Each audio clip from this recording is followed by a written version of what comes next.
Thank you so much for joining us today.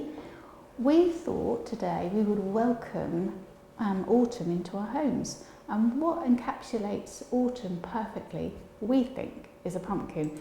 So we're going to do a fun floral pumpkin arrangement today as we welcome autumn. Okay, so just before we start that, for those of you who haven't met us before, my name is Debbie. I tend to be this side of the camera doing the demonstrations, and my colleague Laura, who you'll hear but not necessarily see, is behind the camera. So hi there. Laura. Hi. So do give us your names, let us know you're watching, tell us what you're doing, and we'll give you a shout out. Okay. So today we have, my recipe for today is a large pumpkin. I've actually carved that, well, I haven't carved it to be fair. I've literally sliced it around the centre, scooped all of the flesh out that's immediately in the centre, so the seeds and all the loose flesh. And then I've placed, on this occasion, I've used 2 blocks of floral foam. Obviously, depending on the size gourd or pumpkin that you use, will depend on how much floral foam that you need. And then I've literally put the lid of the pumpkin back down on top of the oasis or the wet foam. Okay, so the fresh products that I'm using are these lovely rose hips. I've got some spray chrysanthemum mix.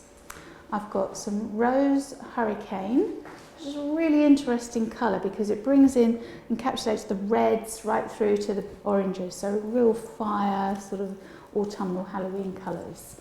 Then I've got some spray rose, and what's more appropriate for this time of the year than one that's called fireworks. Quite a funky little spray rose, that one. So that's fireworks. Also got some Achillea. This particular variety of Achillea is called Cleopatra. So it's almost like a parchment colour tone, really, I guess. That's really nice. Although it wasn't mentioned on our recipe for today, I've actually found some Crocosmia Berry. I've got those because I kind of think they'll add a really nice texture to the arrangement. We've also got some Conifer. Okay, got 1 bunch of Conifer, and tucked under here somewhere, last but by no means least, is this gorgeous Skimmia Japonica. One of my favourites, that is, Skimmia. Okay, so I'm going to start by placing the Conifer into the container. So whilst you're starting there, Debs, just thought I'd do a shout out to our lovely ladies and gentlemen who are watching us today. We've got Sarah Jane, she says good afternoon from sunny Scotland. We've got Anya, who's one of our top fans. She says good morning, Debbie and Laura.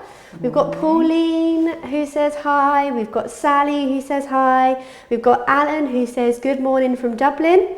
And we've also got Sue watching, who says she loves our demonstrations. Well, thank you, Sue. And thank you to everybody for making yourselves known. We love to know who's watching us. And we also love to know where you're watching from as well. It does make us very jealous sometimes, though, doesn't it, Laura? It does indeed. Yeah, especially when we get New Zealand and the Philippines. Absolutely. All these lovely exotic climes. Anyway, back down to earth with a bump, back in sunny Suffolk. It's not very sunny today. We are starting off by placing the Conifer. It's almost like I guess almost a frame really to add all the other flowers and bits and pieces into. So I've placed the pumpkin actually on a turntable today, so I apologise for any squeaking. I didn't get my WD-40 out this morning, so it might squeak a bit when I turn it, so I do apologise for anybody whose ears are seriously offended by the noise. Okay, so just adding, as I say, almost like a collar, if you like, of the Conifer first of all. And what I'm actually doing is stripping any of the loose foliage that's below a part of the stem that's going into the oasis. That has a 2 benefit effect. A, it's easier to place it into the wet foam, she says, because you've got nothing to restrict it from going in. And B, it tends to be the greenery that deteriorates first. That's what kind of sets your water green when you have a bunch of flowers. So the algae forms very quickly from the foliage rather than the stem. So by removing the lower foliage that's going to be either below the waterline or in this case that's going into the oasis, it helps to just preserve your arrangement that little bit longer. Okay. Now what I would suggest with this arrangement is, because it is actually a natural pumpkin that we're using, or gourd, just bear in mind that because it's a natural product, the pumpkin, you might find that you get moulding or a little bit of degeneration in the actual pumpkin itself over a period of a few days. So I'd probably recommend you place it either onto a dish or a tray or something like that, rather than popping it directly onto your nice polished table. Then that avoids any damage. Okay. We've got lots of excitement on the chat, Debs. Lots of people are doing pumpkin making and decorating this weekend. So we've got I never heard her name. Dorinda Potter. She says, I'm doing pumpkins this weekend for church harvest, so that should be lovely. Lovely. And we've got a few people who love Halloween, so very exciting. Yeah. I was thinking about going pumpkin picking this weekend. Oh, that sounds like good fun. You get to choose exactly the shape and size that you want then. Absolutely. Sounds like a plan. One of our colleagues who works here, Halloween is actually her favourite time of the year. So she's desperate to do Halloween weddings. I'm just going to add some skimmia in there just to add a little bit of extra texture. I'll spin it round again in a minute just so you can see kind of what I'm doing. And lo and behold, no squeak. So don't forget to ask any questions that you might have. Tell us what you're making. I know we've got one lady making pumpkins ready for harvest. Pumpkins do, as Laura was saying earlier, they kind of do really epitomise autumn, I think. Right, it's just adding some more of these roses. So for those of you who missed this at the start, this particular variety of rose is called a hurricane. I kind of think for the weather we've been having just recently, that's quite appropriate as well. Absolutely. It is a multi-petalled one, so it opens out beautifully. Yeah, it's not like your generic ones. It has almost like a garden rose feel to it. If I blow it slightly, you can't really see, but because they're so tight and fresh, they haven't really developed fully yet. Hopefully that will occur later when they fully open up. So we've added the conifer to this style of arrangement, Debs. Is there any other types of foliage that you would use to give you a similar effect? Yes, so we have a particularly beautiful selection on our website at the moment called an Asia Mix. Now that has a real balance of foliage. It has heather in it, has pistache in it, has and some eucalyptus. That would be a beautiful selection of greenery to use because you get a huge range of textures and styles. But alternatively to that, you could actually use pistache. You could use leather leaf. Leather leaf is slightly more rigid.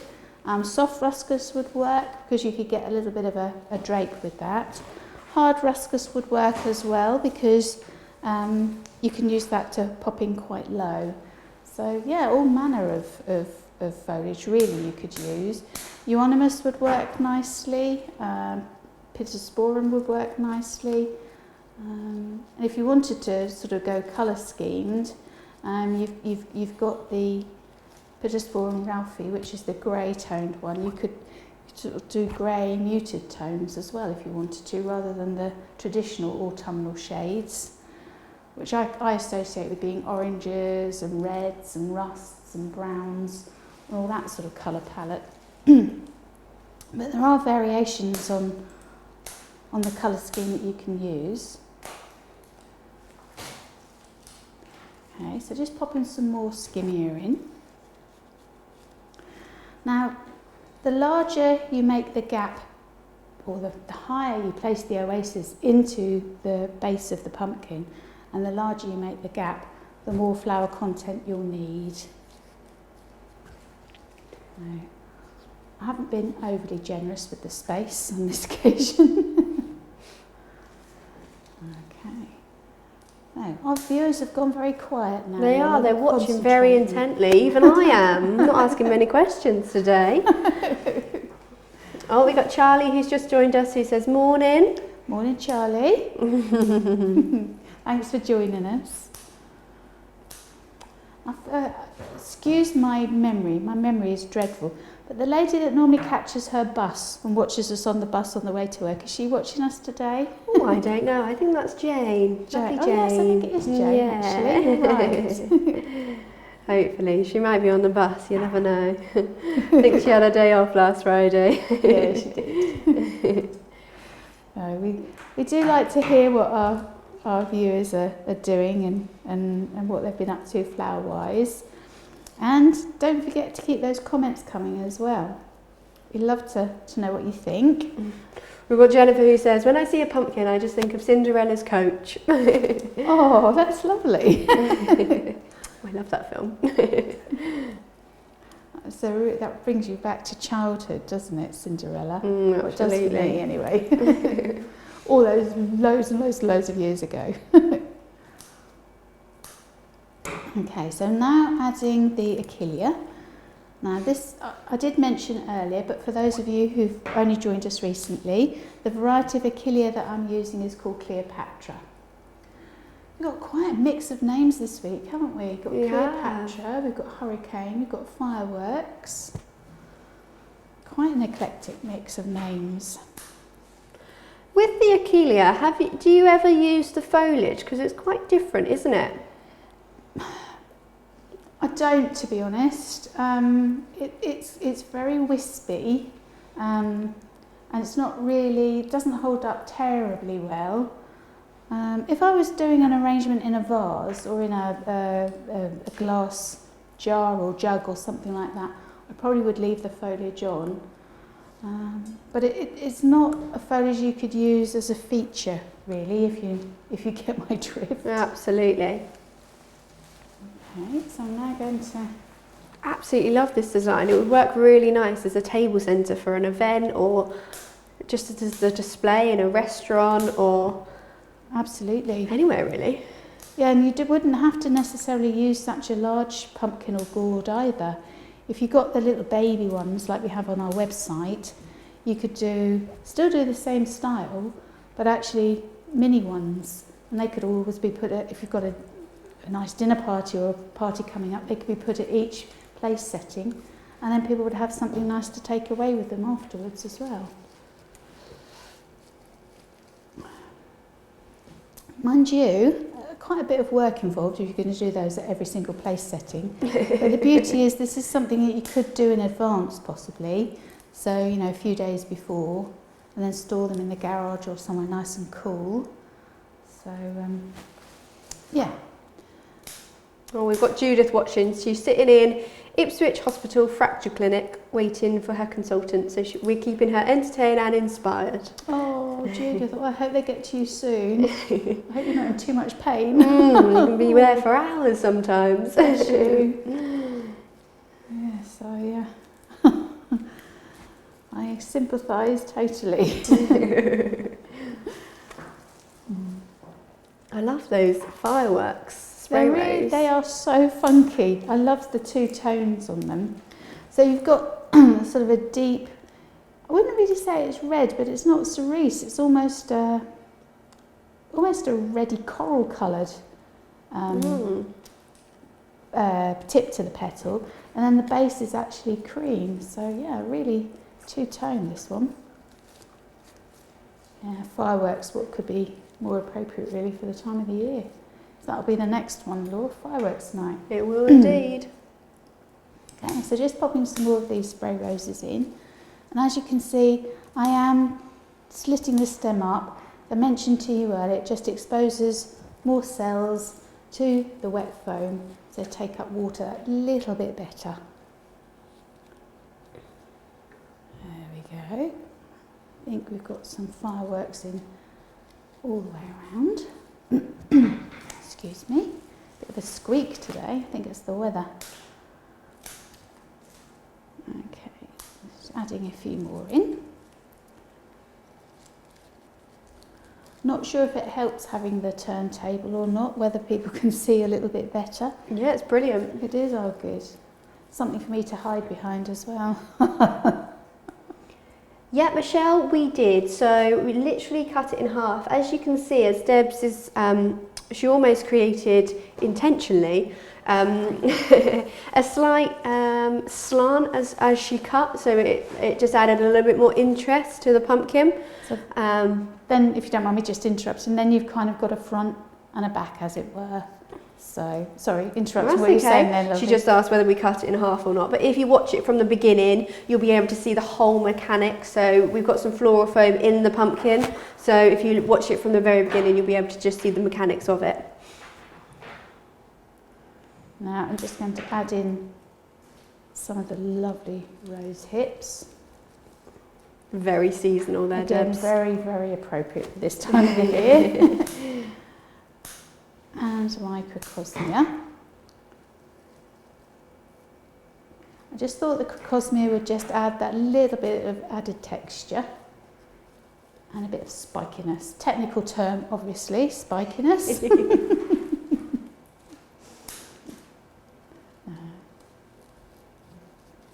And it just helps really to give that slightly more rustic feel to the arrangement.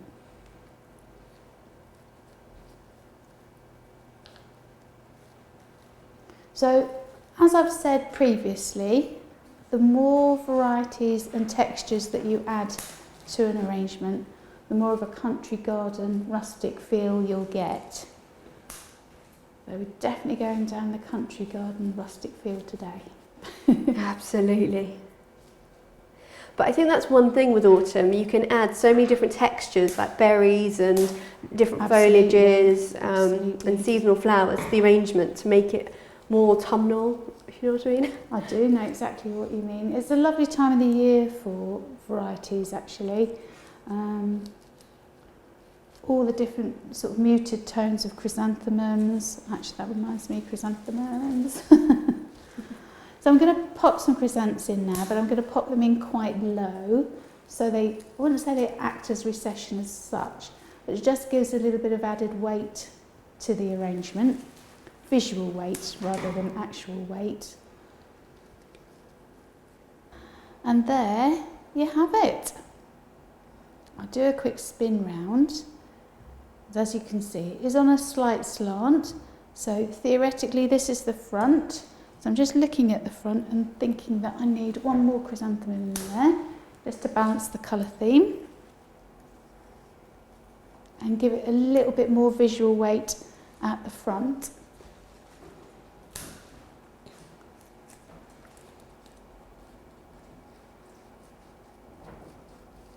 There you go. We have our pumpkin.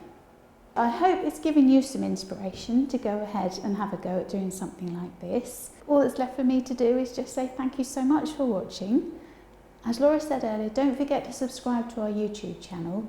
There's loads of inspirational ideas on there, tips and hints, and anything that you've got coming up. I'm sure there's an arrangement that we've covered that would be suitable for your event. So go and give us a look. It really is worth a visit.